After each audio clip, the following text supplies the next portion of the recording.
বাকেরগঞ্জ গ্রামটা কত দূর একটু বলতে পারবেন প্লিজ? কত দূর মানে? আরে এইটাই তো বাকেরগঞ্জ। ওহ, অনেকদিন পর এসেছি তো, তাই সবকিছু একটু অচেনা লাগছে। আপনি কই যাইবেন? আমি ইলিয়াস খন্দকারের বাড়ি। ও, খন্দকার সাহেবের বাড়িতে যাবেন? এই যে সোজা যায়, সামনে একটা ডানে মোড় আছে, ওই জায়গায় হইতেছে খন্দকার সাহেবের বাড়ি। যান। ধন্যবাদ। বন্ধু, আসার সময় দেখলাম খন্দকার ইলিয়াস সাহেবের বাসার মধ্যে নতুন একটা গাড়ি ঢুকি। গ্রামে নতুন কেউ আইছেন? হ, আমিও দেখলাম, মনে হয় খন্দকার সাহেবের মাইয়া। আসসালামু আলাইকুম চাচি। ওয়ালাইকুম আসসালাম।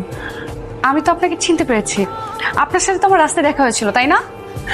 ঠিক ধরছেন, আপনার সাথে আমার রাস্তায় দেখা হয়েছিল।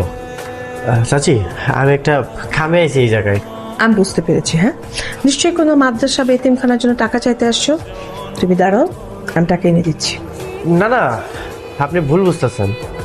ও আচ্ছা, বুঝতে পেরেছি। তাহলে গরিব মানুষদের জন্য কিছু পুরান কাপড় চোপড় নিতে এসেছেন, তাই তো? আপনি দাঁড়ান, আমি এখন এনে দিচ্ছি। না না, আপনি একটা কাম করেন, খন্দকার সাহেব একটু ডাক দেন, বলেন যে ফারাজ আইছে। দেখো, উনি এখন বাসায় নাই। উনি সন্ধ্যা যখন বাসায়